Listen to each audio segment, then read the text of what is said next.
আমরা থেকে শয়তানে হন নতুন নতুন শয়তানি শিখে কতক্ষণ ঠিক কিনা না হইলে আমরার ফুলা পাইনে তোরা গিয়া নাওয়ায় সূরা কেরাত শিখবি, কোরআন শরীফ পড়া শিখবি, কোরআন শরীফের 10টা সূরা শিখবি, জানাজার দোয়া শিখবি, মাসনুন দোয়া শিখবি, নামাজের বাহিরে ভিতরে 13টা ফরজ আছে এডি শিখবি।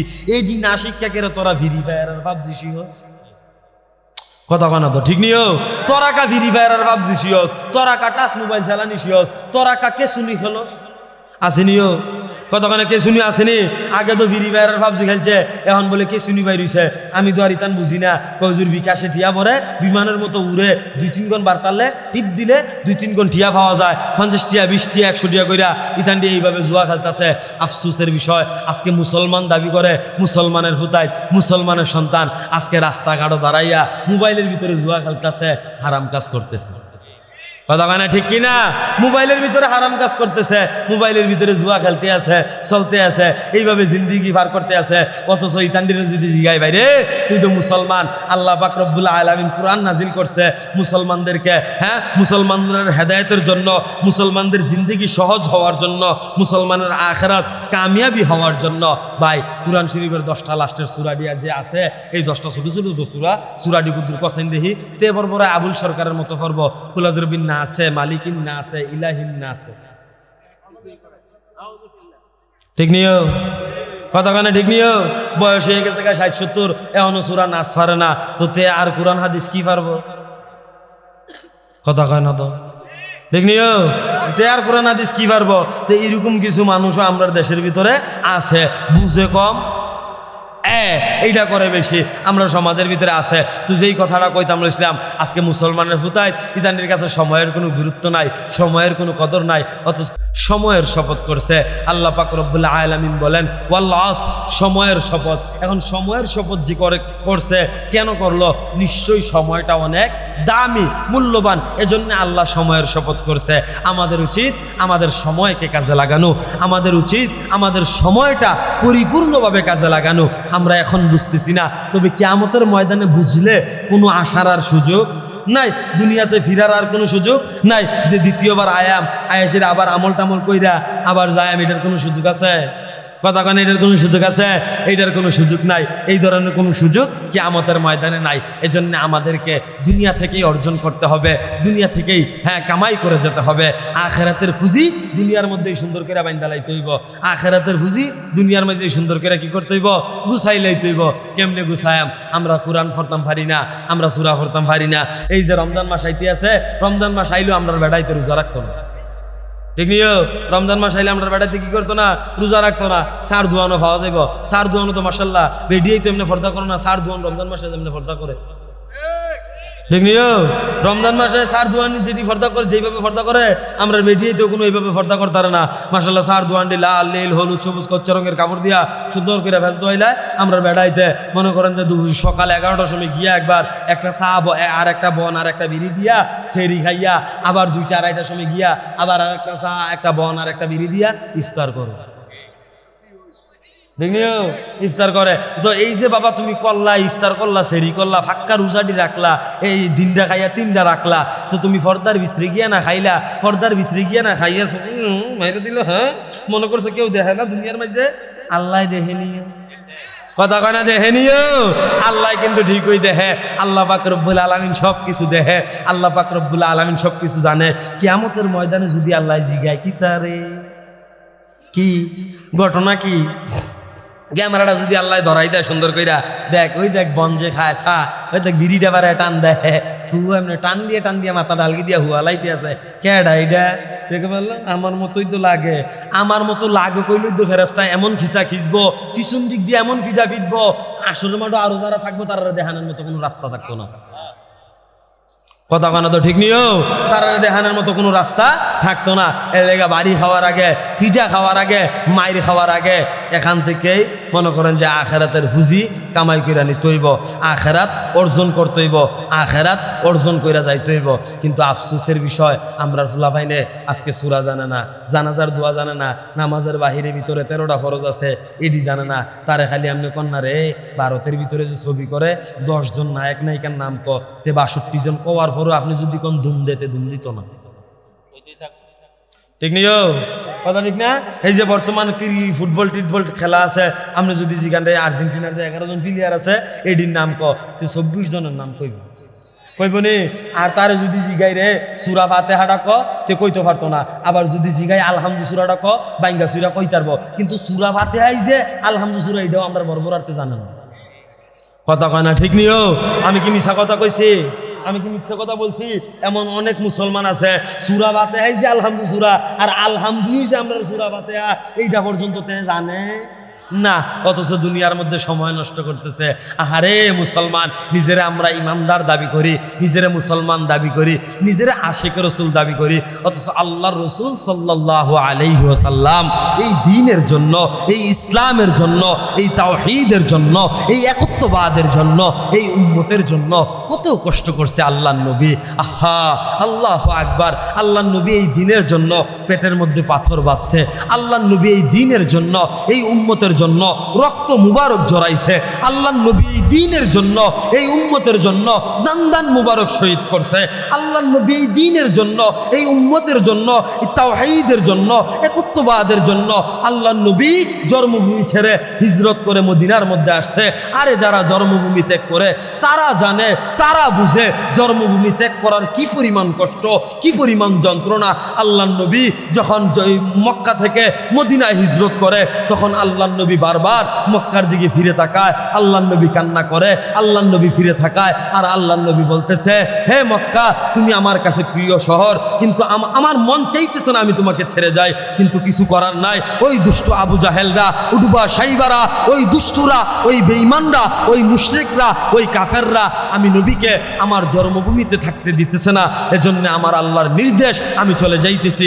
তবে হ্যাঁ, আমি নবী আবার আমার জন্মভূমিতে ফিরবো। হে মক্কা নগরী, আমি আবার তোমার কাছে ফিরবো, তবে যখন আমি নবী ফিরবো তখন বিজয়ের বেশেই ফিরবো। আল্লাহর নবী এত কষ্ট সহ্য করছে, হিজরত করছে। শুধু হিজরত না, ওই মক্কা থেকে আপনার হেরা গুহা ওই 8 কিলোমিটার দূরে। আমরা তো কয়েকদিন আগে গেছি উমরাতে, যাওয়ার পর ওই পাহাড়ের মধ্যে উঠছি, প্রায় 2.5 ঘন্টা সময় লাগছে। এখন সৌদি সরকার সিঁড়ির ব্যবস্থা করে দিছে, এরপরে ওই 5 বার জিরান লাগছে, 10-15 বার পানি খাওয়ান লাগছে, গাম ছুটে গেছে গা। অথচ আল্লাহর নবী সাল্লাল্লাহু আলাইহি সাল্লাম তখন কোনো সিঁড়ির ব্যবস্থা ছিল না, কোনো রাস্তার ব্যবস্থা ছিল না। 8 কিলোমিটার রাস্তা হেঁটে ওই পাহাড়ের মধ্যে, তারপরে পাহাড় বেয়ে ওই গুহার মধ্যে যাইতেন একমাত্র এই দ্বীনের জন্য। শুধু আল্লাহর নবী না, আম্মাজান খাদিজাতুল কুবরা রাদিয়াল্লাহু তাআলা আনহা, তিনিও আল্লাহর নবীর জন্য খাবার নিয়ে ওই পাহাড়ের মধ্যে 8 কিলোমিটার হেঁটে এই তীব্র রোদে, তীব্র গরমে, মরুভূমির পাথর আর বালুর উপর দিয়ে খালি পায়ে হেঁটে ওই পাহাড়ের মধ্যে গিয়ে উঠা আল্লাহর নবীকে খাবার দিত। আল্লাহর নবী এত কষ্ট সহ্য করছে এই দিনের জন্য।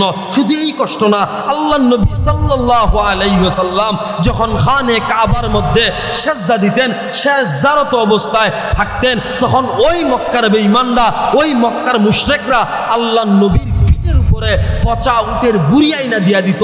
এত ভারী উটের বুড়ি, আল্লাহর নবী সোজা হয়ে সেজদা থেকে উঠে বসতে পারতেন না। এত কষ্ট সহ্য করছেন একমাত্র দ্বীনের জন্য, একমাত্র ইসলামের জন্য, একমাত্র তাওহীদের জন্য, একমাত্র এই উম্মার জন্য। কিন্তু আফসোসের বিষয়, দুঃখ পরিতাপের বিষয়, আজকে আমি রসুলের আশিক দাবি করি, আমি ইমানদার দাবি করি, আমি নিজেকে মুসলমান দাবি করি, আমি নিজেকে মুমিন দাবি করি, কিন্তু এখনো পর্যন্ত আমার মধ্যে, আপনার মধ্যে রসুলের সুন্নত সৃষ্টি হয়। প্রত্যেকটা মুসলমানের ঘরে তো কম বেশ কোরআন শরীফ আছে, আসেনিও কথা না, আসেনি? আছে। এটা সুন্দর করে গিলাপ দিয়া ফেসাইয়া তাহের উপরে রাখিয়া দিছে, দুলাবালু ভরতে আছে, কত কিছু ভরতে আছে, টিকটিকি আটতে আছে, ধরার কোনো সময় হয় না। আমরা এটা খুললে চাওয়ার আমরা কি হয় না, সময় হয় না। 11টা মাস ফেরা তাহে, খালি রমজান মাসটা আইলে আমরা বেডিয়েতে বেড়াইতে এত অসুখ বইছে, এটা তো কোরআন খুললেই চায় না, খালি বেডিয়েতে মাঝে মধ্যে জুহরের পরে রমজান মাস আইলে আসেনি কথা না, আসেনিও এই বিটি কুতুর বইয়া সেরা কুতুর করে ও বালা কইরা পড়তো ছাড়ে না। অথচ মুসলমানের ঘর ফজরের পরে সূরা ইয়াসিনের তেলাওয়াত হওয়ার দরকার ছিল, জোহরের পরে সূরা ফাতিহার তেলাওয়াত হওয়ার দরকার ছিল, আসরের পরে সূরা নাবার তেলাওয়াত হওয়ার দরকার ছিল, মাগরিবের পরে সূরা ওয়াকিয়ার তেলাওয়াত হওয়ার দরকার ছিল, এশারের পরে সূরা মুলুকের তেলাওয়াত হওয়ার দরকার ছিল। এগুলা ছিল মুসলমানদের বৈশিষ্ট্য। মুসলমানের ঘরে ফজরের সময় কোরআনের আওয়াজে, কোরআনের তেলাওয়াতে, কোরআনের শব্দে সূর্য উদিত হওয়ার উচিত উচিত ছিল এবং মুসলমানের ঘরে কুরআনের তেলাওয়াতের মাধ্যমে সূর্যাস্ত হওয়ার উচিত ছিল। কিন্তু আফসোসের বিষয় আজকে আমাদের মুসলমানের ঘরে কোরআনের কোনো আওয়াজ নাই, কোরআনের কোনো তেলাওয়াত নাই, কোরআনের কোনো আওয়াজ নাই। এখন কোরআনের আওয়াজ নাই, কোরআনের তেলাওয়াত নাই, আসলে তো আমরা কোরআন পড়তাম ওই পারি না, আওয়াজ করাম করতে, ঠিক না রে? কোরআন পড়তাম ওই পারি না, কোরআন অনুযায়ী আমল করতাম পারি না। যদি পড়তাম পারতাম, যদি কোরআন অনুযায়ী আমল করতে পারতাম, তাইলে আল্লাহর বন্ধু হয়ে গেলাম কইলে রে। আর যদি আল্লাহর বন্ধু হয়ে যেতাম তৈলে কাম হইয়া গেল কইলে। আল্লাহ কইতেছে যারা আমার বন্ধু, আল্লাহ ইন্না আউলিয়া আল্লাহর অন্তর্ভুক্ত যারা, তারার ব্যাপারে আল্লাহ কয় তারার কোনো ভয় নাই, তারার কোনো টেনশন নাই, তারার কোনো চিন্তা নাই। তারা মুখ দিয়া যখন যা কইব আমি আল্লাহ তা দান করব না। তারা সকলে আল্লাহর ওলি হয়ে রয়েছে, সুবহানাল্লাহ কইব কিন্তু তারা কইতে না কইতে আল্লাহ দিয়া লাই তারা বলতে। তো দোয়া করেন না আমার লাগে, আমার একটা প্রাইভেট কার দিত আল্লাহ নিজস্ব করেন না একটা দোয়া, দেখি না জন তন দিয়া লাই নি। আরে বাবারে কি একটা জমিদারি বাবদুরা বয়ে দিচ্ছে, যেমন এবার সুবহানাল্লাহ ভিডিও মাহফিলের মধ্যে কইব সুবহানাল্লাহ কন।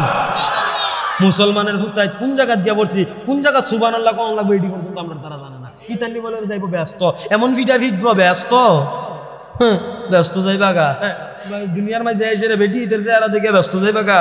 রসুলের একজন প্রিয় সাহাবী হযরতে বেলাল রাদিয়াল্লাহু তাআলা আনহু, উনার নাম শুনি নাই?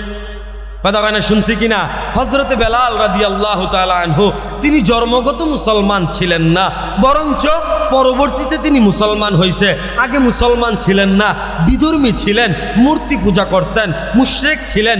কিন্তু আল্লাহ পাক রব্বুল আলামিন উনাকে এমনভাবে কবুল করছে, এমনভাবে হেদায়েত দিছে, এমনভাবে কবুল করছে, শেষ পর্যন্ত মক্কার বিজয়ের আজান পর্যন্ত আল্লাহ তাআলা হযরতে বেলালের মাধ্যমে দেওয়াইছে। হযরতে বেলালের মাধ্যমে মক্কার আজান পর্যন্ত আল্লাহ তাআলা দেওয়াইছে। আল্লাহ তাআলার আদেশে মক্কা বিজয়ের আজান হযরত বেলাল রাদিয়াল্লাহু তাআলা আনহু দিছে। এখন কেন দিল, কোন কারণে দিল? এমনি এমনি তো আল্লাহ পাক রব্বুল আলামিন উনার ব্যাপারে বলেন নাই, ঘোষণা করেন নাই যে আজকে মক্কা বিজয়ের আজান হযরত বেলাল দিবে। কেন দিল? হযরতে বেলাল রাদিয়াল্লাহু তাআলা আনহু যখন ইসলাম ধর্ম গ্রহণ করলেন, করার পরে তখন তিনি একজন কৃতদাস ছিলেন, উমাইয়া বিন খলফের গোলাম ছিলেন। তো যখন তার মালিক শুনল তার গোলাম হযরতে বেলাল রাদিয়াল্লাহু তাআলা আনহু ইসলাম ধর্ম গ্রহণ করছে, তখন ওই উমাইয়া হযরত বেলাল রাদিয়াল্লাহু তাআলা আনহুর শরীরের সমস্ত কাপড় খুলে, শরীরের সমস্ত পোশাক খুলে ওই মরুভূমির, ওই আরবের মরুভূমির উত্তপ্ত গরম বালির মধ্যে শোয়া দিত, বুকের উপরে পাথর দিত। কেন? একমাত্র লা ইলাহা ইল্লাল্লাহ মুহাম্মাদুর রাসূলুল্লাহ এই কালিমা গ্রহণ করার কারণে হযরতে বেলালকে এত কষ্ট দিছে। হযরতে বেলাল রাদিয়াল্লাহু তাআলা আনহু যখন ওই মরুভূমির বালুর মধ্যে শায়িত অবস্থায় থাকতো, বুকের মধ্যে পাথর থাকতো, তীব্র গরমের কারণে, তীব্র রৌদ্রের কারণে উনার গলা শুকায় যাইত, তৃষ্ণার্ত হয়ে যাইত, পানির প্রয়োজন হইত। ওই সমস্ত দুষ্টুরা একমাত্র ইসলাম গ্রহণ করার কারণে, হযরতে বেলাল দ্বীন গ্রহণ করার কারণে, একত্ববাদের স্বীকৃতি দেওয়ার কারণে পানি পর্যন্ত পান করাইত। পানি পর্যন্ত কি করাইতো না? পান করাইতো না। এরপরেও তারা ইসলাম ছাড়ে নাই, এরপরেও তারা দ্বীন ছাড়ে নাই, এরপরেও তারা ইসলামকে আঁকড়ায় ধরছে, এরপরেও তারা দ্বীনকে আঁকড়ায় ধরছে। যখন তারা দ্বীনকে আঁকড়ায় ধরছে, যখন তারা ইসলামকে আঁকড়ায় ধরছে, যখন তাদের ভিতরে আল্লাহর ভয় পয়দা হয়েছে, তখনই তারা কামিয়াব হয়ে গেছে, তখনই তারা সফল কাম হয়ে গেছে। আজকে আফসোসের বিষয়, দুঃখ পরিতাপের বিষয় হচ্ছে আমরা নিজেদেরকে মুসলমান দাবি করি, আমরা নিজেদেরকে ইমানদার দাবি করি, কিন্তু এখনো পর্যন্ত পরিপূর্ণ আল্লাহ পাক রব্বুল আলামিনের ভয় আমাদের অন্তরে পয়দা হয় নাই। এখনো পর্যন্ত আমাদের অন্তরে পয়দা হয় নাই। যদি আল্লাহ পাকের ভয় আমাদের অন্তরের মধ্যে পয়দা হইতো, তাহলে আমাদের দ্বারা গুনাহ হইতো না, আমাদের দ্বারা সুদ খাওয়া হইতো না, আমাদের দ্বারা ঘুষ খাওয়া হইতো না, আমাদের দ্বারা পরের হক নষ্ট হইতো না। আজকে এই সমস্ত গুনাহ হইতেছে কেন? একমাত্র আল্লাহর ভয় তাকওয়া অন্তরে না থাকার কারণে। কথা বলুন ঠিক কিনা?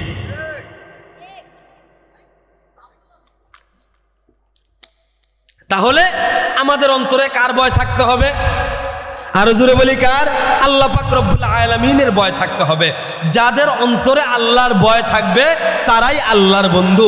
আল্লাহ পাক রব্বুল আলামিন বলেন, যারা ঈমান আনে এবং তাকওয়া অবলম্বন করে তারা হচ্ছে আমি আল্লাহর বন্ধু।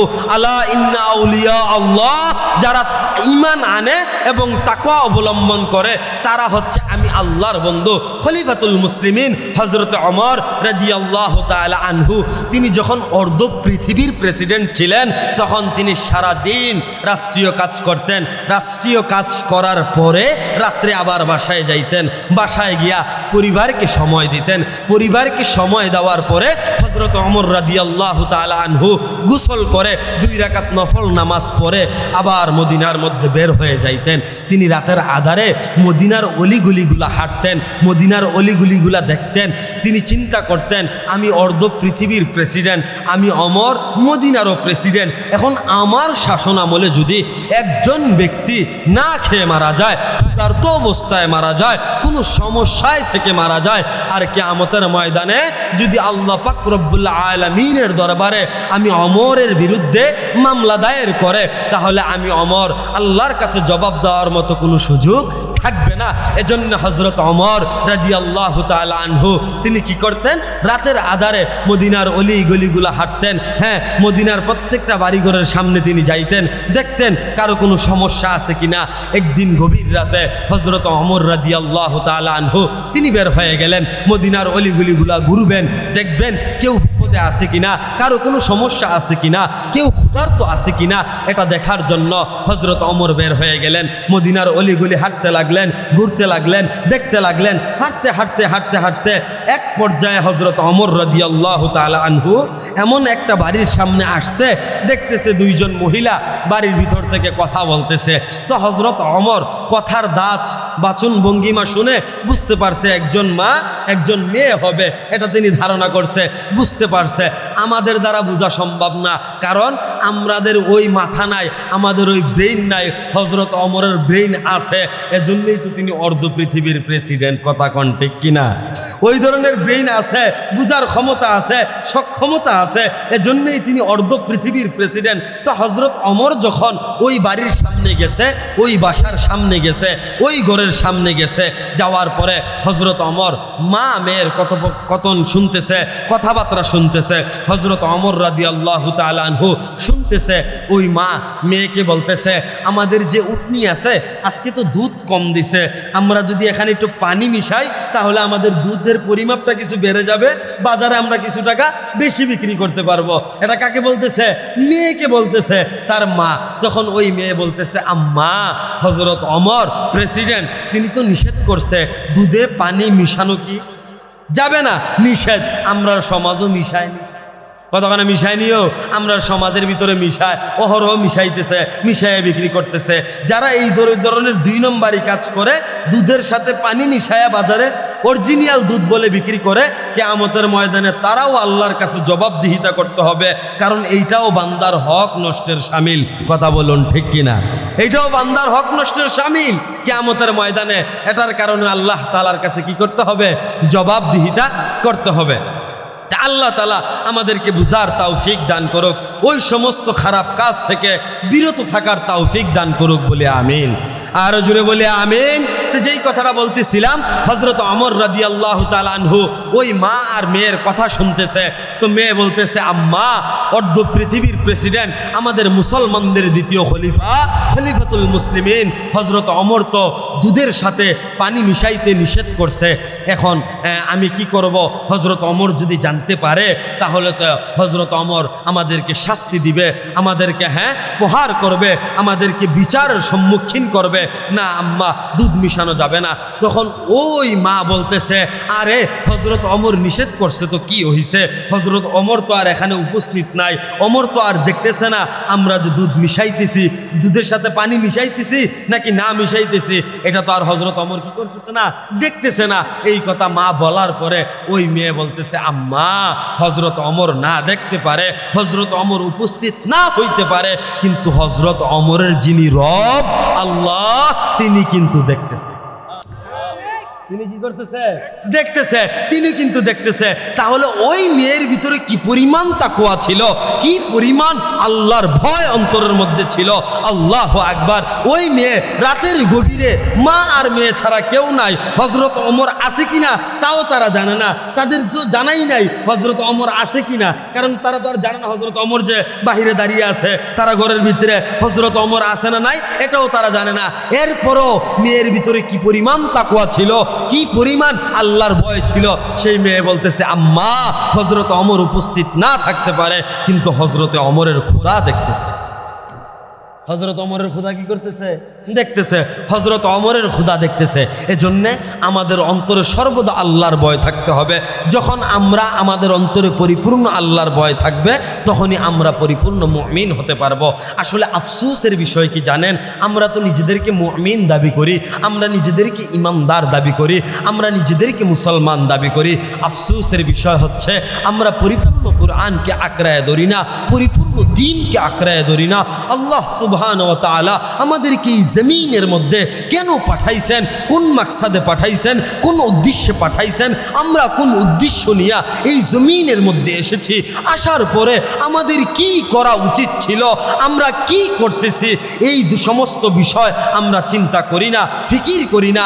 60 বছরের জিন্দেগি নিয়া, 70 বছরের জিন্দেগি নিয়া, 80 বছরের জিন্দেগি নিয়া আজকে আমরা অনেক বাহাদুরি করতেছি, আমরা অনেক ক্ষমতা দেখাইতেছি, আমরা মনে করি যে হামসে বড় কোন হ্যাঁ, আমার চাইতে বড় আর কে আছে, এই চিন্তা করে আমরা জমিনের মধ্যে চলতেছি।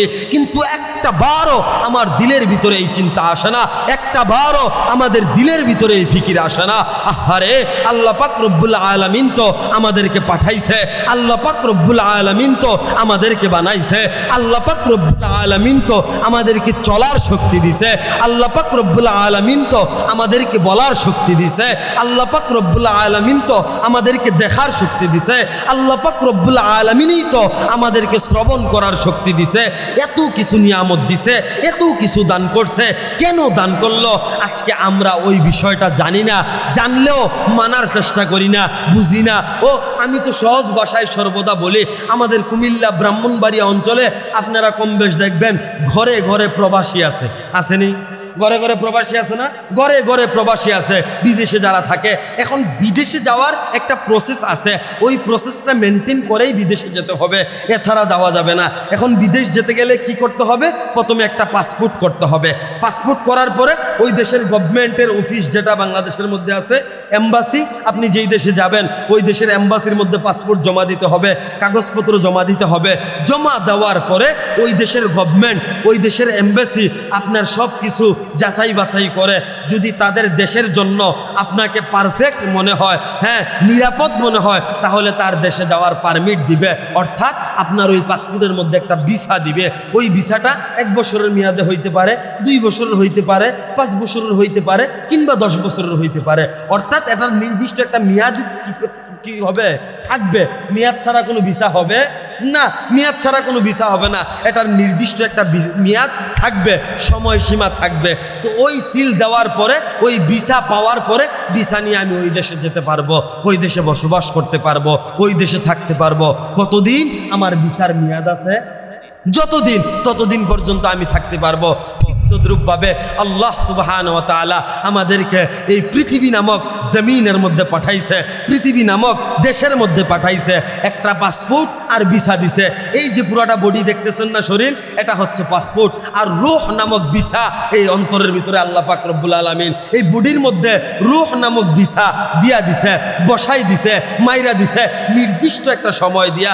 যখন সময় শেষ হয়ে যাবে তখন ওই মসজিদের ভিতরে যে বিমান থাকে, 4 জনে বিমান নিয়ে বাড়ির সামনে, ঘরের সামনে, দুয়ারের সামনে হাজির হয়ে যাবে। ভিসার মেয়াদ শেষ হওয়ার পরে আমি ওই বিমানে উঠতে হবে।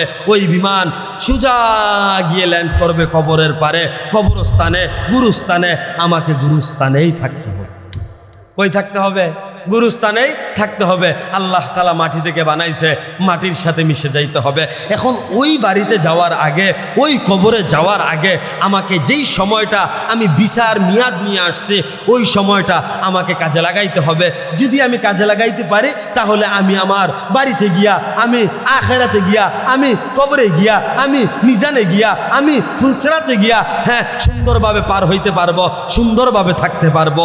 আর যদি আমি আমার বিচার সময়টা ভালোভাবে কাজে না লাগাইতে পারি, আল্লাহর গুলামিতে ব্যয় না করতে পারি, তাহলে আমি কবরে গিয়েও শান্তি পাবো না, আখিরাতেও শান্তি পাবো না, মিজানেও শান্তি নাই, ফুলসিরাতেও শান্তি নাই। সর্বশেষ আমার অবস্থান হবে জাহান্নাম। সর্বশেষ অবস্থান হবে কি? কতখানে সর্বশেষ অবস্থান হবে কি? জাহান্নাম। সর্বশেষ আমাদের অবস্থান হবে জাহান্নাম। আল্লাহ পাক রব্বুল আলামিন বলেন, ইন্না জাহান্নামা কানাত মিরসাদা। আল্লাহ পাক রব্বুল আলামিন বলে, আমি জাহান্নাম বানাইছি একেবারে গভীর, একেবারে গভীর, একেবারে গভীর। এখন যদি আল্লাহ জিজ্ঞেস করি, আল্লাহ এই জাহান্নামে যাবে কারা? আল্লাহ সুন্দর বয়ান করে। আল্লাহ পাক রব্বুল আলামিন বলে, যারা আমি আল্লাহর আয়াতকে অস্বীকার করে, যারা আমি আল্লাহর বিধানকে অস্বীকার করে, যারা আমি আল্লাহর আইনকে লঙ্ঘন করে, অমান্য করে, তারাই জাহান্নামে যাবে। জিজ্ঞেস করলাম, আল্লাহ তারা কতদিন থাকবে? আল্লাহ বলে, আবাদুল আবাদ থাকবে। জিজ্ঞেস করলাম, আল্লাহ তারা তো জাহান্নামে থাকবে, আগুনের মধ্যে থাকবে, ভয়ঙ্কর আগুন থাকবে, শরীরের চামড়া খসে খসে পড়বে, গলা শুকাই যাবে, তাদের জন্য কি কোনো পানির ব্যবস্থা নাই? আল্লাহ বলে, বান্দা তাদের জন্য পানির ব্যবস্থা আছে। জিজ্ঞেস করলাম, আল্লাহ কেমন পানি? আল্লাহ পাক রব্বুল আলামিন বলে, তাদের জন্য আমি এমন পানির ব্যবস্থা করব, যেই পানিটা একেবারে ফুটন্ত গরম, রক্তপুঁজ মিশানো একটা পানি। রক্তপুঁজ মিশানো একটা কি পানি? এই পানি আল্লাহ পাক রব্বুল আলামিন জাহান্নামীদের জন্য ব্যবস্থা করবে। এজন্য আমাদের উচিত আমরা দুনিয়ার থাকতেই কিসের ফিকির করা? আখিরাতের ফিকির করা। আমাদের মূল গন্তব্য যেই জায়গা, আমাদেরকে যেই জায়গায় যাইতে হবে, আমাদেরকে যেই জায়গায় থাকতে হবে, আমাদের যেই স্থানে ফিরে যেতে হবে, ওই জায়গার ফিকির করা, ওই জায়গার চিন্তা করা। আল্লাহ পাক রব্বুল আলামিন হায়াত এবং মৃত্যু বানাইছে একমাত্র বান্দাদেরকে পরীক্ষা করার জন্য। এই যে আমাদেরকে দুনিয়াতে পাঠাইছে একমাত্র বান্দাদেরকে পরীক্ষা করার জন্য। আল্লাহ পাক রব্বুল আলামিন বলেন, আল্লাযী খালাকাল মাউতা ওয়াল হায়াত। বান্দা, আমি হায়াত এবং মৃত্যু বানাইলাম একমাত্র তোমাদেরকে পরীক্ষা করার জন্য। জিজ্ঞেস করলাম, রে মালিক আপনি কিভাবে পরীক্ষা করবেন? আল্লাহ পাক রব্বুল আলামিন বলে, বান্দা আমি আল্লাহ তোমাদেরকে ভালো আমলের মাধ্যমে পরীক্ষা করব, আহসানু আমালার মাধ্যমে পরীক্ষা করব। আল্লাহ পাক রব্বুল আলামিন একটা বারের জন্য বলে নাই বেশি আমলের কথা, বরঞ্চ বলছে ভালো আমলের কথা। কিসের কথা? কথা না, কিসের কথা? ভালো আমলের কথা। এজন্য আমাদেরকে কি করতে হবে? ভালো আমল করতে হবে। আমরা যে নিজেদেরকে মুমিন দাবি করি, আসলেই কি আমরা প্রকৃত মুমিন হইতে পারছি? আল্লাহ পাক রব্বুল আলামিন বলেন, কদ আফলাহাল মুমিনুন। প্রকৃত মুমিন তারা। জিজ্ঞেস করলাম, আল্লাহ কারা? আল্লাহ পাক রব্বুল আলামিন বলেন, আল্লাযীনা হুম ফী সালাতিহিম খাশিউন। যারা নামাজের মধ্যে বিনয়ী। কিসের মধ্যে বিনয়ী? কথা না, কিসের মধ্যে বিনয়ী? নামাজের মধ্যে বিনয়ী। যারা সুন্দরভাবে নামাজ পড়ে, যারা ভালোভাবে নামাজ পড়ে, যারা নামাজের প্রত্যেকটা নিয়ম কানুন ঠিক রেখে, মাসলা মাসাইল ঠিক রেখে, তাসবিহ তাহলিল ঠিক রেখে, দোয়াগুলা ঠিক রেখে যারা নামাজ পড়ে, তারাই প্রকৃত মুমিন। আফসোসের বিষয় হচ্ছে আজকে আমরা ভালোভাবে নামাজ পড়তে পারি না। আজকে আমরা এখনো পর্যন্ত প্রকৃত মুমিন হইতে পারি, এখনো পর্যন্ত প্রকৃত মুমিন হইতে পারি নাই। নামাজের সময় আমরা মসজিদের বারিন্দা দিয়েও যাই না। আপনি চিন্তা করেন না, জুমার সময় আমরা মসজিদে যেই মুসল্লি হয়, ফজরের সময় এটি হয়নি। কথা হয়নিও কেরা হয় না কেরে? জুমার সময় যারা আইয়ে তারা কি সকলে মুসলমান না? কথা হয় না, মুসলমান নিও সকলে মুসলমান, তাহলে তারা ফজর আইয়ে না কেরে? কিও কেডায় ধরে? শয়তানে ধরে। সব সময় শয়তানে ধরে না। এখন শয়তানে ধরন লাগে না। বর্তমান যেই যুগ, শয়তানে গাছে বইয়া বইয়া আমরা শয়তানি দেখে, ঠিক কিনা কন? আমরা যেই ধরনের শয়তানি এখন করি, শয়তানের মাথার কোনো এই ধরনের শয়তানি আইয়ে না। এই ধরনের শয়তানি কোনো শয়তানের মাথার ভিতরে নাই। আমরা থেকে শয়তানে এখন নতুন নতুন শয়তানি শিখে। কতক্ষণ ঠিক কিনা? না হইলে আমরার ফুলা পাই না, তোরা গিয়া নাওয়ায় সূরা কেরাত শিখবি, কুরআন শরীফ পড়া শিখবি, কুরআন শরীফের 10টা সূরা শিখবি, জানাজার দোয়া শিখবি, মাসনুন দোয়া শিখবি, নামাজের বাহিরে ভিতরে 13টা ফরজ আছে এডি শিখবি। এডি না শিক্ষা কেরে তোরা ভিড়ি পায় আর ভাবছি শিখ। কথা কানা তো ঠিক নিও তোরা কা ফ্রি ফায়ার আর পাবজি শিওস তোরা কা টাচ মোবাইল চালানি শিওস তোরা কা কে শুনি খেলোস আসেনিও কতক্ষণে কে শুনি আসেনি আগে তো ফ্রি ফায়ার আর পাবজি খেলছে এখন বলে কে শুনি বাইরেছে আমি তো আর ইতান বুঝি না কজুর বিকাশে টিয়া পরে বিমানের মতো উড়ে 2-3 গুণ বার্তালে টিপ দিলে 2-3 গুণ টিয়া পাওয়া যায় 50 টিয়া 20 টিয়া 100 টিয়া কইরা ইতান দিয়ে এইভাবে জুয়া খেলতেছে আফসোসের বিষয় আজকে মুসলমান দাবি করে মুসলমানের ফুতাই মুসলমানের সন্তান আজকে রাস্তাঘাটও দাঁড়াইয়া মোবাইলের ভিতরে জুয়া খেলতেছে হারাম কাজ করতেছে কথা মানে ঠিক কিনা মোবাইলের ভিতরে হারাম কাজ করতেছে মোবাইলের ভিতরে জুয়া খেলতে আছে চলতে আছে এইভাবে জিন্দিগি পার করতে আছে অথচ ইতানদের যদি জিগাই বাইরে তুই তো মুসলমান আল্লাহ পাক রব্বুল আলামিন কুরআন নাজিল করছে মুসলমানদেরকে মুসলমানদের হেদায়েতের জন্য মুসলমানদের জিন্দিগি সহজ হওয়ার জন্য মুসলমানের আখিরাত কামিয়াবি হওয়ার জন্য ভাই কুরআন শরীফের 10টা লাস্টের সূরা দিয়া যে আছে এই 10টা ছোট ছোট সূরাডি কুদুর কসাইন দেহি তে পরপরে আবুল সরকারের মতো পর্ব কুলাজরবিন না আছে মালিকিন না আছে ইলাহিন না আছে ঠিক নিও কতখানে ঠিক নিও বয়স হয়ে গেছে 60-70 এখনো সূরা নাস পারে না তো তে আর কোরআন হাদিস কি পারবো কথা কয় না তো ঠিক নিও তে আর কোরআন হাদিস কি পারবো তো এরকম কিছু মানুষও আমরা দেশের ভিতরে আছে বুঝে কম এইটা করে বেশি আমরা সমাজের ভিতরে আছে তো যেই কথাটা কইতাম ইসলাম আজকে মুসলমানের ফুতায় ইদানের কাছে সময়ের কোনো গুরুত্ব নাই সময়ের কোনো কদর নাই অথচ সময়ের শপথ করছে আল্লাহ পাক রব্বুল আলামিন বলেন ওয়াল আসর সময়ের শপথ এখন সময়ের শপথ যে করছে কেন করলো নিশ্চয়ই সময়টা অনেক দামি মূল্যবান এজন্য আল্লাহ সময়ের শপথ করছে আমাদের উচিত আমাদের সময়কে কাজে লাগানো আমাদের উচিত আমাদের সময়টা পরিপূর্ণভাবে কাজে লাগানো আমরা এখন বুঝতেছি না তবে কিয়ামতের ময়দানে বুঝলে কোনো আশার আর সুযোগ নাই দুনিয়াতে ফিরার আর কোনো সুযোগ নাই যে দ্বিতীয়বার আয়াসের আবার আমল টামল কইরা আবার যায় এটার কোনো সুযোগ আছে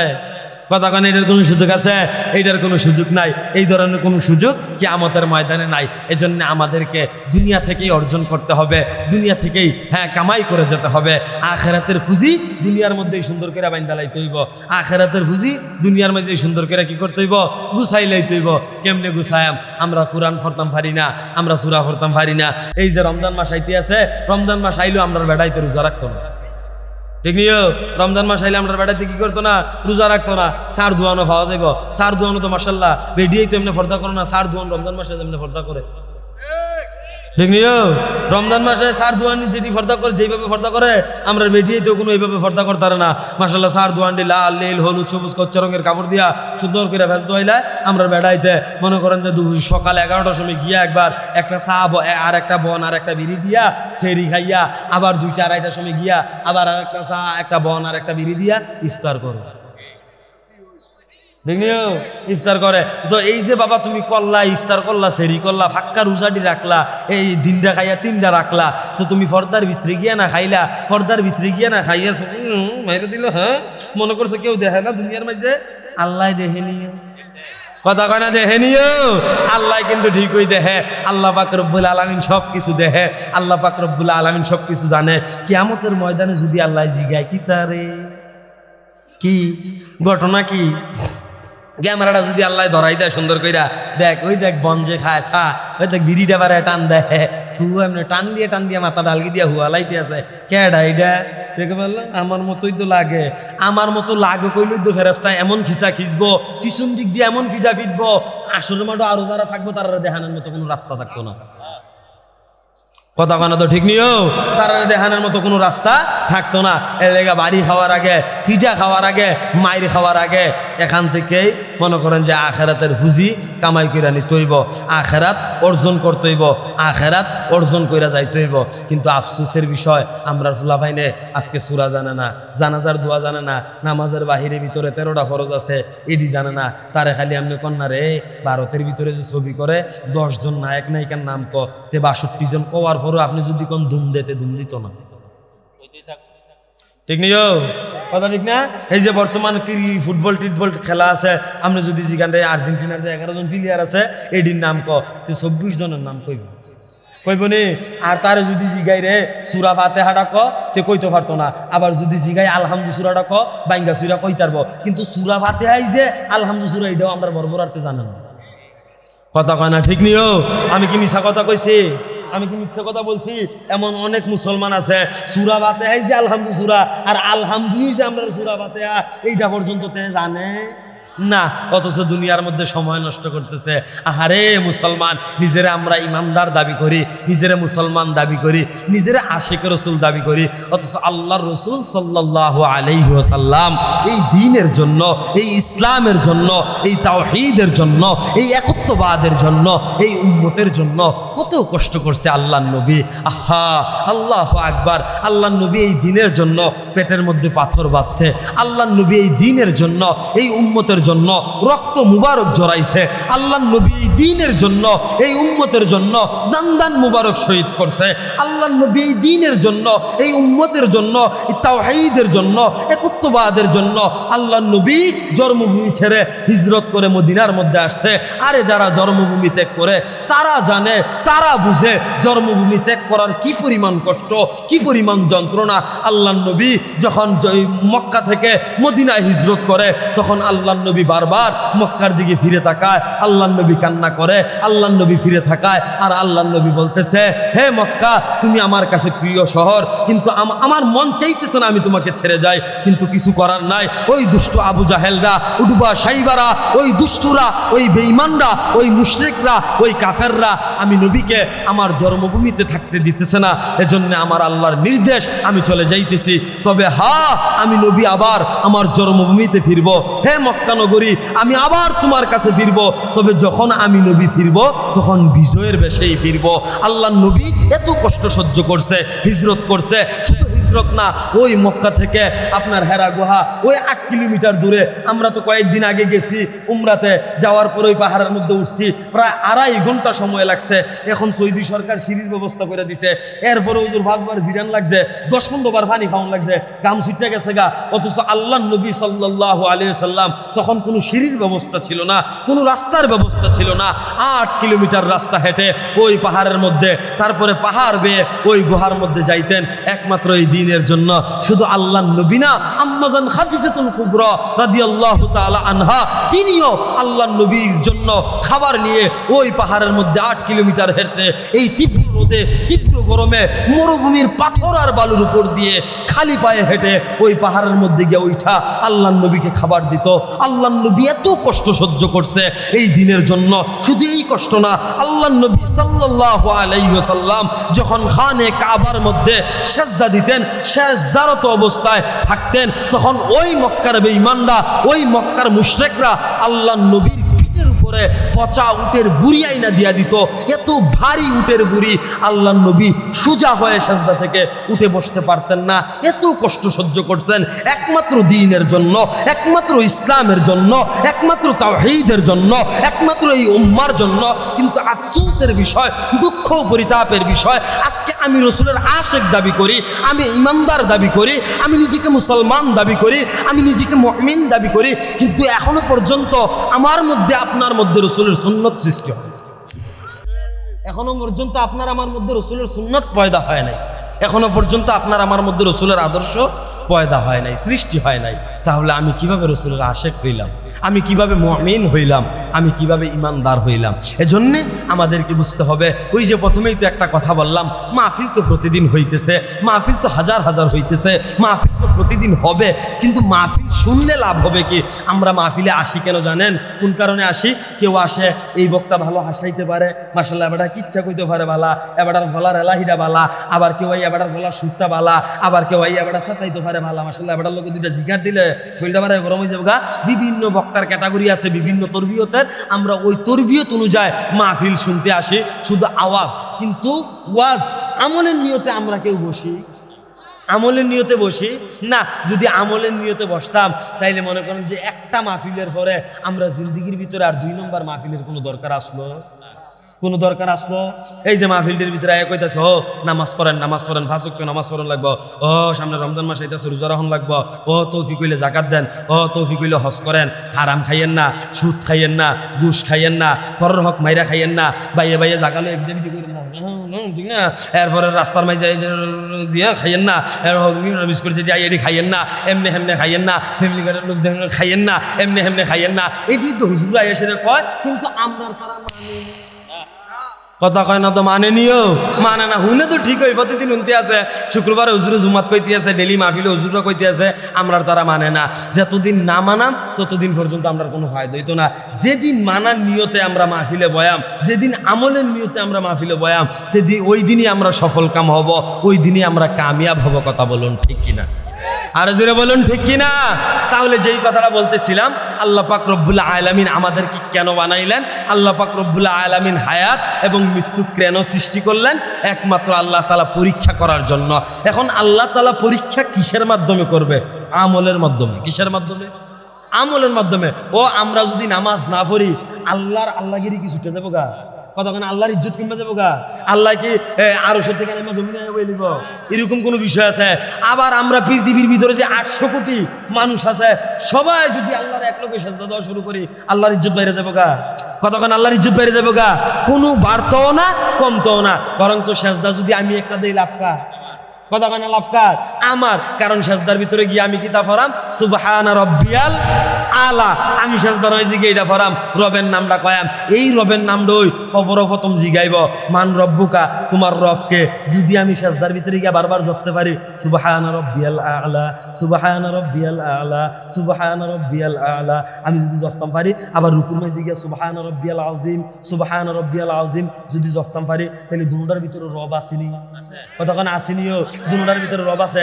যখন ফেরেশতায় আমার মরার পরে কবর হুতানের পরে কইব রে মান রব্বুকা, তোর রবকে ডাম গেলাম, আগার তো সর আমার এদিকে আমার রব বলে কেটা কুদুরাকে নামাজ পড়েছি, সেটা দিয়েছি, তখন তো কইছি আমার রব কেটা। ঠিক কিনা কন? সাহসটা থাকবো যদি নামাজ পড়তাম পারি। আর যদি নামাজ না পড়ি, হ্যাঁ, যদি নামাজ না পড়ি, যদি নামাজের ভিতরে সূরা না পড়ি, যদি নামাজের ভিতরে তাসবিহ না পড়ি, যদি নামাজের ভিতরে আমার ঠোঁট না লড়ে, তাহলে ফেরেশতায় কবরে লড়ানোর ব্যবস্থা করব। ঠিক কিনা কন? ফেরেশতায় কবরের ভিতরে লড়ানোর ব্যবস্থা করব। তখন কেউ দেখতো যেই বউয়ের লেগে এত কষ্ট করলাম, যেই ফুতের লেগে এত কষ্ট করলাম, যেই জিয়ের লেগে এত কষ্ট করলাম, যেই সংসারের লেগে এত কষ্ট করলাম, তারাও আইয়া দেখতো না। কিন্তু আমার তো এমন ফিটা ফিটবো, আহারে এই ফুতই তো বাসটি দিয়েছে, এডি খুললই তো ফেরেশতা। ঠিক নিও? এডি খুললেই ফেরেশতায় খিসা শুরু করবো, ফিটা শুরু করবো। তখন যদি আওয়াজ করি ফেরেশতাকে বাড়ে, তার মনে লাগে না, তেদি কইতাছে বাড়াইয়া দিত, দে বাড়াইয়া দে। তখন আরো বাড়াইয়া দিব, বালাভাবে খিসবো, জনমের দোয়া দিব। তখন আর আসার সুযোগ নাই। আফসুস করলেও কোনো লাভ হবে না। এর লেগা এখন কথাটি কানো বালা করে ঢুকান, মাথার ভিতরে ভালো করে ঢুকান, অন্তরের ভিতরে বালা করে গেতেন হুজুররা কি কইতে আছে, কি বুঝাইতে আছে, কি বুঝাইতে চাইতে আছে, এই কথাটি বালা করে অন্তরের ভিতরে গাইতালান। হাসরের মাঠে যদি খালি কন যে আল্লাহ আমরা কেউ কিছু কইছে না, কি আসেনি? এরকম আসেনি? আমি এই এলাকার নাম কইতাম না, এলাকার নাম করলে তো ঝামেলা। আমি এক জায়গার মাঝে মাহফিলও গেছি, বয়ান টয়ান শেষ করছি। তো সব জায়গায় বয়ানও গেলে তো মোটামুটি যুবক ফুলাভাইন 200 জন বক্তা মুরিদান আছে, ইতানটি আইয়া দেখা সাক্ষাৎ করতো। তো 2-3টা আইসে, আমি জিগাইলাম রে আর যত ভাবছি আর ফ্রি ফায়ার লিয়ে ওয়াজ করছি, তোরা খেলস নি? কয়ের আগে খেলতাম, আপনার ওয়াজের পরে যে নিয়ত করে লাইছি। আমি কি নিয়ত করছো? ডায়মন্ড কিছু বাড়াইয়া কিনবি না ছাড়বি? কজন না বেচালাম। আমি কই না বেচিস না, একবারে ছাইরা দেয়, এটা এক বালা গজুর ছাইরা দিলাম। তা আমি কইলাম রে তো তোরা যে জানাজার দোয়া পারস না, সূরা কেরাত পারস না, কোরআন ফুর্তি পারস না, মুসলমানের ফুতায় হাসরের মাঠে যদি আল্লাহ জিগায় রে কোরআন যে ফললি না, এই দোয়া দুরুদ যে শিখলি না, মাসলা মাসাইল শিখলি না, ইসলামটারে বুঝলি না, কে রে করলি না, এই কামটি কে রে করলি না? তে আইস দিয়া কয় যদি আল্লাহ হাসরের মাঠে জিগায়, আব্বার উপর দোষ দিয়া দেবে। কার উপরে দোষ দিয়ে দিব? বাপের উপর দোষ দিয়ে দিব। আমি জিগেলাম কি দোষ দিবি? কয় আব্বাই যদি বলা মাদ্রাসাত পড়াইছে না বা কোরআন হাদিস পড়াইছে না, এর লাগে আমরা শিখতাম পারছি না। আমি আরে আল্লাহ তো তোর বিন লয়ে চলে না, আল্লাহ তো এত বেহতান না। আল্লাহ যদি তোরে জিগায়, ঠিক আছে, তোর আব্বাই শিয়াইছে না, তোর আব্বাই পড়াইছে না, তোর আব্বাই জানাইছে না, তোর আব্বাই মাদ্রাসায় ভর্তি করাইছে না, এর লাগে তুই ইসলাম শিখতে আসত না, দিন শিখতে আসত না, কোরআন শিখতে পারছত না, জানাজার দোয়া শিখতে পারছত না। আল্লাহ যদি জিগায় তোর আব্বাই তো তোর টাচ মোবাইল চালানিও শিয়াইছে না, কেমনে শিখলি? কিও কতক্ষণ তো ঠিক নিও তোর বাপে তো তোর টাচ মোবাইল চালানি শিয়াইছে না, পাবজি চালানি শিয়াইছে না, এরপরে ফ্রি ফায়ার খেলা শিয়াইছে না, ফেসবুক এমনি টান দিতা, এমনি ছবি ছাড়তা, এমনি কমেন্ট করতা, এটি বাপে শিয়াই দিছে। কতক্ষণ ভাবে শিয়াই দিছে, এটি বাপে শিয়াই দিছে না। এটি শিখছে কেমনে, এটি শিখছে কেমনে, দিনও শিখলোই না এমনে, দিন যেহেতু শিখছো না আহারে ভিডিও ঠিক নিও, কতক্ষণে ঠিক নিও। এই জন্য আগে আগে দিন শিখতে হইব, কোরআন শিখতে হইব, ইসলাম শিখতে হইব। আমি বেশি সময় কথাবার্তা কইতাম না, কথা কওয়ার মতো মন মানসিকতা নাই, মইরা গেছে গা। খালি যে এমনি মরছে তা না। আমি কালকে এই ময়মনসিংহ থেকে মাহফিল শেষ করে আইছি সকাল 7টায়, আইয়া খালি কুদুর হুতাম আর হুতাম পারলাম কো ঘরের এক সদস্য বেলান্ডার মিশিংয়ে মশলা কাটতে গিয়া সিরা গিরা পর্যন্ত হাতের লোকটা গেছে গা, একবারে গিরা পর্যন্ত বেলান্ডার মিশিং হাতের আঙ্গুল গেছে গা। গেলাম বিদ্যার দৌড়িয়া, ইতানটি কয় না হুজুর আমরা পারতাম না, ওই যেমন লাগবো কুমিল্লা, দৌড়িয়া গেলাম কুমিল্লা গিয়া এক্সরে কইরা অনেক যায় জামেলা, যেহেতু একটা গিরা পর্যন্ত কইরা গেছে গা। এডি শেষ করে কোনো মতো মাগরি ভাইয়া সেরা বাইক করছি, কইরা গোসল টুসল কইরা খাইয়া রুয়ানা দিয়া বারে আইছি, ঘুমাইতাম পারলাম কইয়ের আগের দিন কক্সবাজারতে শেষ করে ময়মনসিংহ থেকে বাইতে ভিটাভিটির পর আবার নবীনগর, আর ঘুমের সুযোগ আছে আমরা ঘুমাইতাম পারিনি। তো এত কথা আমরা কইয়া লাভ কি, কথার মতো কথা 5 মিনিট কইলই সারে দিন কি আলোচনা কিতা, ওয়াজ মাহফিল কিতা। আমরা দাও ওয়াজ মাহফিল হইছে, কোনো বক্তা সুর দিয়ে 2-3টা সাহাবীর ঘটনা কইব, আর আমার মতো পাগল ছাগল যেটি আছে এটা 2টা কিচ্ছা কাহিনী সুন্দর করে লাড়াচাড়া দিয়ে মাইরা দিব, আবার অনেকে কুদুর গরম করে যাইব। এটি হইছে ওয়াজ মাহফিল। আসলে ইতান ওয়াজ মাহফিল না, ওয়াজ মাহফিল হইছে 5 মিনিট কিতা। ভাই আপনারা কোরআন পড়েন, কোরআন বুঝেন, কোরআন অনুযায়ী আমল করেন, নামাজ পড়েন, 5 ওয়াক্ত নামাজ ঠিকঠাক মতো পড়েন, আল্লাহ জান্নাত দান করবো। এরপরে 1 মাস রোজা রাখেন ঠিকঠাক মতো, আল্লাহ বেশি নিয়ামত দান করবো, জান্নাত দান করবো। এরপরে তৌফিক হইলে জাকাত দেন, তৌফিক হইলে হজ করেন, মিছা কথা কইয়েন না, হ্যাঁ ফরর হক মাইরা খাইয়েন না, ঘুষ খাইয়েন না, সুদ খাইয়েন না, সুদের খালাতো ভাই ঘুষের খালাতো ভাই কিস্তি এডি খাইয়েন না। এডি তো কথা এডি তো কথা, এর চাইতে তো বেশি কিছু না, এর চাইতে বেশি কিছু কই আপনারা কইরেন না। এডি তো মিছা কথা টিসা কথা কইেন না, এডির কথা। এখন এডি যদি খালি কইয়া যায় গাই দাওয়াত দিয়ে আনছেন, মনে করেন এই হুজুরে স্টেজে বইছে, বইয়া মনে করেন যে কয় ও আপনারা কোরআন শরীফ পড়েন, সূরা কেরাত পড়েন, নামাজ পড়েন, রোজা রাখেন, হজ করেন, জাকাত দেন, ও আখিরি দাওয়ানা আলহামদুলিল্লাহ রাব্বিল আলামিন কয়ে যদি হুজুরে নামাজি গায়, হুজুরে বান্ধিয়া ধরবেন নি আপনারা? কথা কেন ধরবেন নিও, কেরা ধরবেন? এবার ওয়াজ করছে না, কথা কয় না তো, ওয়াজ করছে না, করছে, এরপরেও কেন ধরবেন? ওই যে আপনারা চিন্তাধারা আসলে ওয়াজ না, চিন্তাধারা হয়েছে আপনার আওয়াজটা শুনুন ভাই, ঠিক নিও, চিন্তাধারা হয়েছে কি আওয়াজটা শুনুন। এর লেগে আমরা বই আওয়াজের নিয়তে বইলে কোনো ফায়দা হইতো? আওয়াজের নিয়তে বইলে কোনো ফায়দা হইতো না। তাইলে প্রকৃত মুমিন হইতে লেগে কি করতে হইব? কদ আফলাহাল মুমিনুন আল্লাযীনা হুম ফি সালাতিহিম খাশিউন। প্রকৃত মুমিন তারা যারা নামাজের মধ্যে বিনয়ী। এখন আমরা নামাজ ঠিকঠাক মতো পড়াম তো ইনশাআল্লাহ, নামাজ ঠিকঠাক মতো পড়াম তো ইনশাআল্লাহ। বেশি ওয়াজ দরকার নাই, আমার এত ওয়াজের দরকার নাই। আমার লগে ওয়াদা করেন কেটা 5 ওয়াক্ত নামাজ পড়বেন। যারা পারতেন না হাত তুললেন না, তবে হিম্মত করে হাত তুলেন যে ইনশাআল্লাহ নিয়ত আছে হুজুর পড়ার চেষ্টা করাম, যাতা দিয়ে নামাজ ধরাম। কেটা হাত তুলে আল্লাহ সারবো নামান আয় আল্লাহ, যারা সাহস করে হাত উঠাইছে কিয়ামতের ময়দানে তারা যদি গরমের ঠেলায়, রোদের তাপের ঠেলায়, কষ্টের ঠেলায় হাত তুলে, তুমি ফেরেশতারা দিয়ে আটার মাঝে দৌড়ে ইটে দিনে জান্নাত হলাই দিও। আমিন কেন তোমরা আরো জোরে কেন তো আমিন। আল্লাহ তাআলা কবুল করুক। যেহেতু আমরা 5 ওয়াক্ত নামাজ পড়ার নিয়ত করছি, আল্লাহ তাআলা 5 ওয়াক্ত নামাজ পড়ার তৌফিক দান করুক।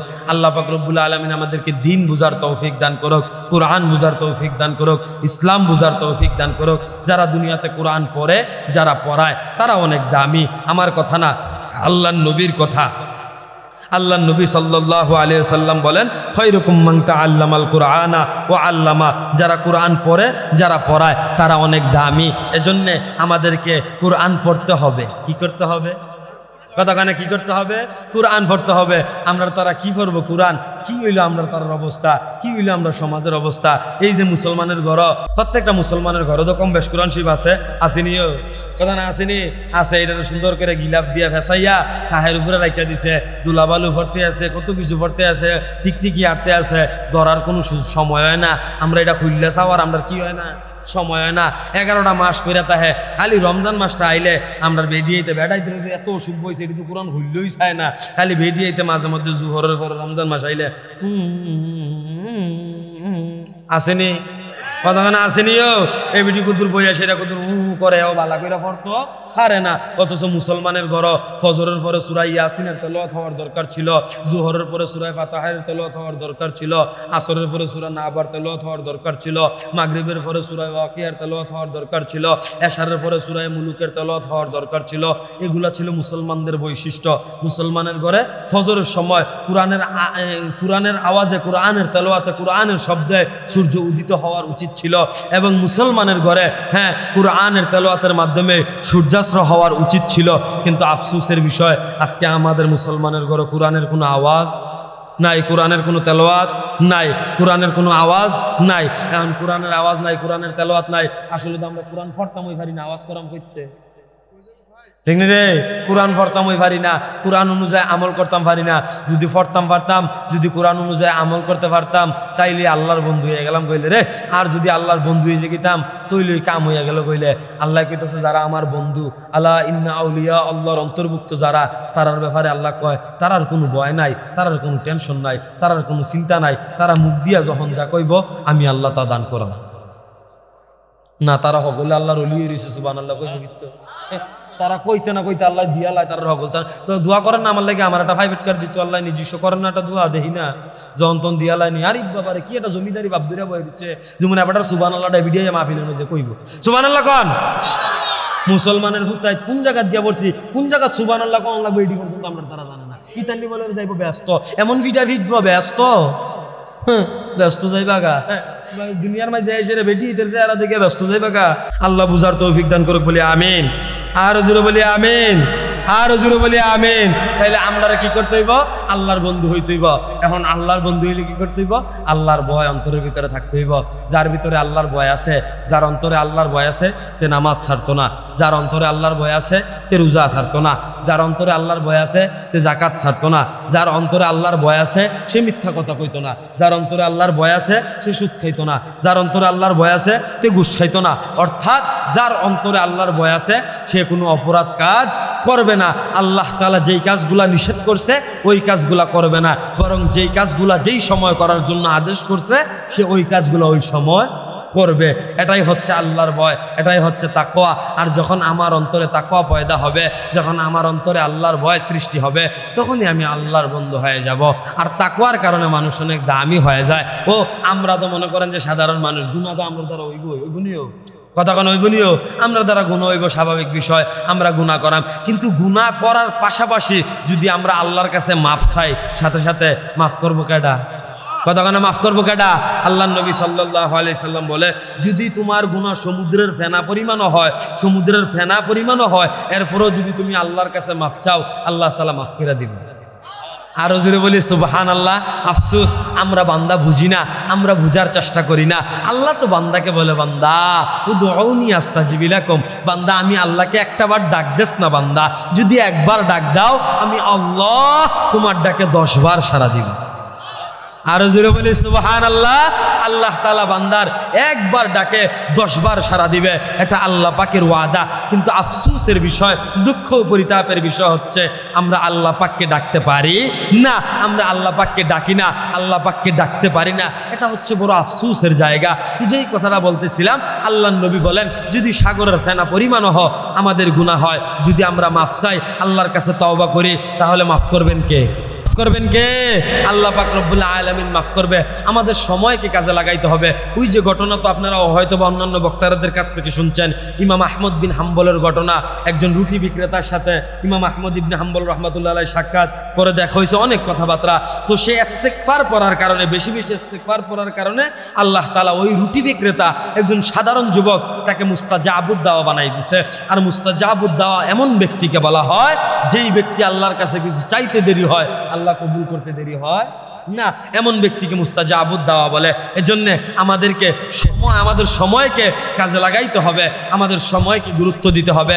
এই যে মনে করেন আমরা ব্রাহ্মণবাড়িয়া থেকে, আপনার মনে করেন নবীনগর থেকে ব্রাহ্মণবাড়িয়া পর্যন্ত যাব, সিএনজিতে বসে আছি, কিংবা বাসে বসে আছি, কিংবা অটোতে বসে আছি, কিংবা রিক্সায় বসে আছি, কিংবা কোনো গাড়িতে বসে আছি, তখন আমরা পড়ব সুবহানাল্লাহ সুবহানাল্লাহ সুবহানাল্লাহ। আমরা 100 বার সুবহানাল্লাহ পড়ব, 100 বার আলহামদুলিল্লাহ পড়ব, 100 বার ইস্তিগফার পড়ব, আস্তাগফিরুল্লাহ আস্তাগফিরুল্লাহ আস্তাগফিরুল্লাহ, 100 বার পড়ব সাল্লাল্লাহু আলাইহি ওয়াসাল্লাম সাল্লাল্লাহু আলাইহি ওয়াসাল্লাম সাল্লাল্লাহু আলাইহি ওয়াসাল্লাম, 100 বার সাল্লাল্লাহু আলাইহি ওয়াসাল্লাম পড়ব, 100 বার লা ইলাহা ইল্লাল্লাহ লা ইলাহা ইল্লাল্লাহ লা ইলাহা ইল্লাল্লাহ।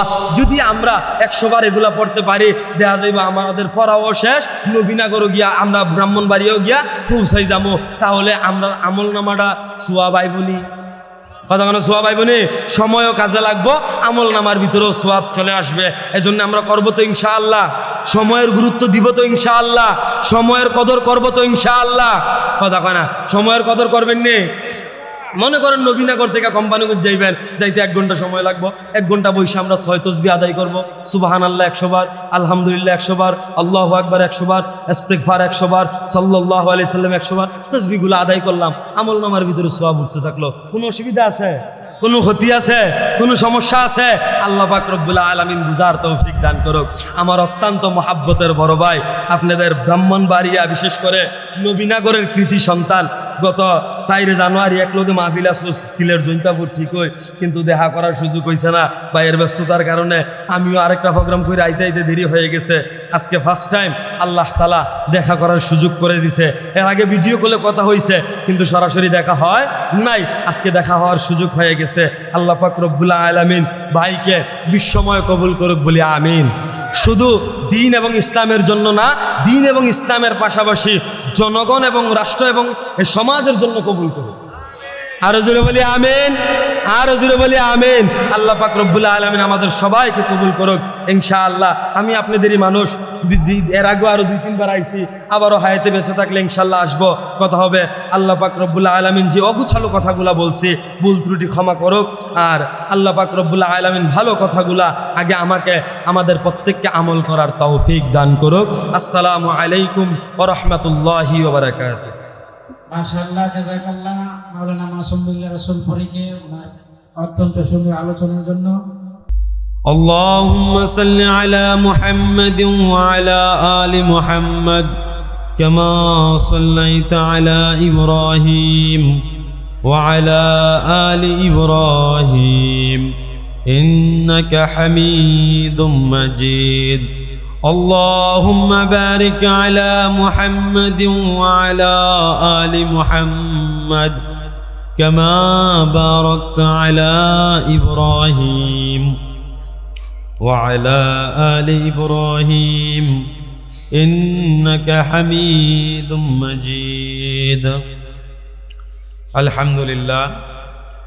নারায়ণপুর সওদাগর পাড়া জামে মসজিদ ও যুব সমাজের উদ্যোগে আজকে দ্বিতীয় তাফসীরুল কুরআন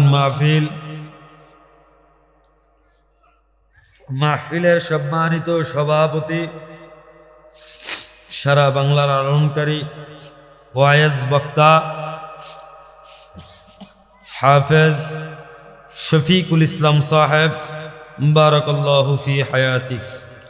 আজকের মাহফিলে অনেক উলামা একরামরা বয়ান করবেন, অনেকে আলোচনা করবেন। আমরা সকলে আল্লাহ পাক রব্বুল আলামিন যেন আমাদের প্রত্যেককে উলামা একরামের জবান থেকে দ্বীনি আলোচনা শুনে আমল করার তৌফিক দান করেন। আমরা সকলেই আল্লাহ তাআলার কাছে দোয়া করি, আল্লাহ তাআলা আমাদের সবাইকে কবুল করুক। আজকে এই তাফসীরুল কুরআন মাহফিল আয়োজন করা হয়েছে। আসলে আমাদের সমাজের ভিতরে তো প্রতিনিয়ত প্রতিদিন মাহফিল হয়, প্রতিদিন মাহফিলে আলোচনা হয়, কিন্তু আফসোসের বিষয় হচ্ছে আমাদের সমাজের মধ্যে মাহফিল অনুযায়ী, ওয়াজ অনুযায়ী আমল করা হয় না। এটা হচ্ছে সবচাইতে বড় বিষয়। আমরা একটা মাহফিলের ভিতরে মনে করেন যে আপনার 2 লাখ 3 লাখ 4 লাখ 5 লাখ টাকা খরচ করে একটা মাহফিলের আয়োজন করি। গাড়ি থেকে পানি নিয়ে আসো দ্রুত, খাওয়ার পানি লইয়া গাড়ির থেকে।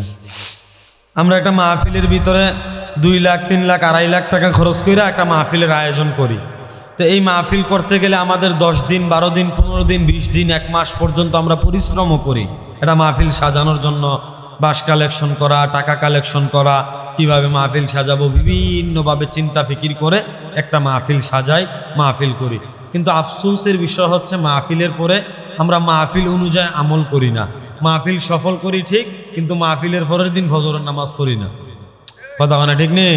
মাহফিলের পরের দিন আমরা ফজরের নামাজ পড়ি না, মাহফিল অনুযায়ী আমল করতে পারি না, ওয়াজ অনুযায়ী আমল করতে পারি না, হ্যাঁ, আলোচনা অনুযায়ী আমল করতে পারি না। যতদিন না পর্যন্ত আমরা ওয়াজ অনুযায়ী আমল না ধরব, ততদিন পর্যন্ত আমাদের পরিবর্তন আসবে না, আমাদের পরিবর্তন আসবে না। কিন্তু আমরা যারা নিজেদেরকে মুসলমান দাবি করি, আমরা যারা নিজেদেরকে মুমিন দাবি করি, আমরা যারা নিজেদেরকে ইমানদার দাবি করি ঠিক, কিন্তু যেখানে কুরআনের কথা হয়, যেখানে হাদিসের কথা হয়, যেখানে রসুলের আদর্শের কথা হয়, যেখানে সুন্নাহর কথা হয়, ওই জায়গার গুরুত্ব আমরা দেই না, ওই মজমায় আমরা বসি না, ওই মজমায় বসে আমরা আলোচনা শুনি না। বরং আমরা সমাজের ভিতরে মনে করেন যারা গান বাজনা করে, উরুস করে, এডির মাইজে মানুষ বেশি হয়। কথা বলা ঠিক নিও? উরুস মাহফিল যেটির মাঝে করে, উরুস টুরুস যেটির মাঝে করে, এটির মাঝে মানুষ বেশি হয়, কারণ হেটার মাঝে বেডি আছে, ঠিক নেই?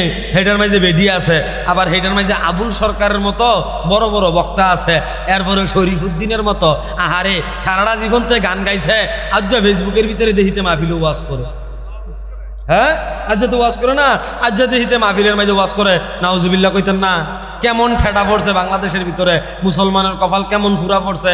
আজকে শরীফুদ্দিন রে আইন না, যে সারাটা জীবন মদ খাইছে, সারাটা জীবন গাঞ্জা খাইছে, সারাটা জীবন কি শরীফুদ্দিনের কথা কন যেত না? আমি তো উঠটা না দামটা লাগবে, যে নমুনা দেখতে আসছি। চিন্তা করছেন না?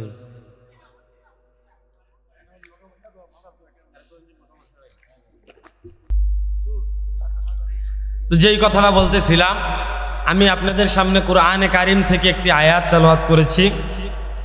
আল্লাহ সুবহানাহু ওয়া তাআলা এই আয়াতের ভিতরে বলেন যে আমি কুরআন মাজিদকে অত্যন্ত, আল্লাহ পাক রব্বুল আলামিন বলে, আমি এমন একটা কিতাব তোমাদেরকে দান করলাম, এমন একটা কিতাব দিলাম, যেই কিতাবটা, এই কিতাব অনুযায়ী যদি তোমরা আমল করো, ওই কিতাব অনুযায়ী যদি তোমরা তোমাদের জিন্দিগি পরিচালনা করো, ওই কিতাব অনুযায়ী যদি তোমরা চলো, তাহলে তোমাদের দুনিয়াও সুন্দর হবে, আখিরাতও সুন্দর হবে।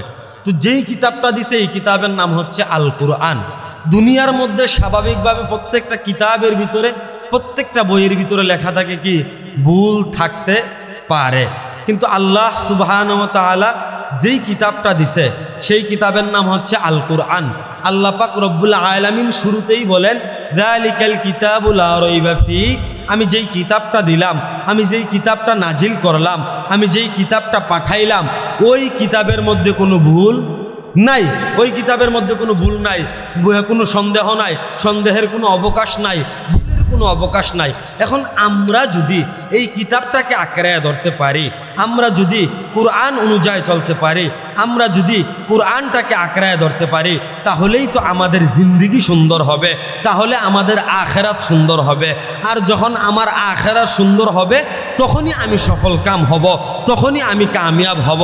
আর আমার যদি আখিরাত সুন্দর না হয়, আর আমার যদি আখিরাত সুন্দর না হয়, তাহলে আমি কি হয়ে যাব? ধ্বংস হয়ে যাব। কারণ আমরা বাহ্যিকভাবে আমাদের এই দুনিয়ার জিন্দিগিটাকে সফলতা মনে করি, এই 60 বছরের জিন্দিগিকে সফলতা মনে করি, 70 বছরের জিন্দিগিকে সফলতা মনে করি, 80 বছরের জিন্দিগিকে সফলতা মনে করি। কিন্তু না, আল্লাহর নবী সাল্লাল্লাহু আলাইহি ওয়াসাল্লাম হাদিস শরীফে মিসাল দিলেন, উদাহরণ দিলেন, দুনিয়ার জিন্দিগি আখিরাতের জিন্দিগির একটা উদাহরণ দিলেন। আল্লাহর নবী সাল্লাল্লাহু আলাইহি ওয়াসাল্লাম বলেন, এই যে দুনিয়ার জিন্দিগি, এই যে দুনিয়ার হায়াত, এই যে দুনিয়ার বাহাদুরি, এটা হচ্ছে আল্লাহর নবী যদি বিশাল সমুদ্রের মধ্যে একটা আঙ্গুল ফেলায় এবং আঙ্গুলটা তুলে ওই আঙ্গুল থেকে যেই 2-1 ফোঁটা পানি পড়বে, এই পানিটা হচ্ছে দুনিয়ার জিন্দিগি। আর ওই বিশাল সমুদ্রের মধ্যে যত পানি থাকবে, তার চাইতে বেশি সময় হচ্ছে আখিরাতের জিন্দিগি, তার চাইতে বেশি সময় কি? আখিরাতের জিন্দিগি। আফসোসের বিষয়, দুঃখ পরিতাপের বিষয়, আজকে আমরা নিজেদেরকে মুসলমান দাবি করি, আমরা আখিরাতের ফিকির করি না, আমরা দুনিয়ার ফিকির করতেছি, দুনিয়ার চিন্তা করতেছি। অথচ সাহাবায়ে কেরাম রাদিয়াল্লাহু তাআলা আনহুম আজমাইন ওনারা শুধু দুনিয়ার ফিকির করতেন না, তারা আখিরাতেরও ফিকির করতেন। কিসের ফিকির করতেন? আখিরাতেরও ফিকির করতেন। আমরা সকলেই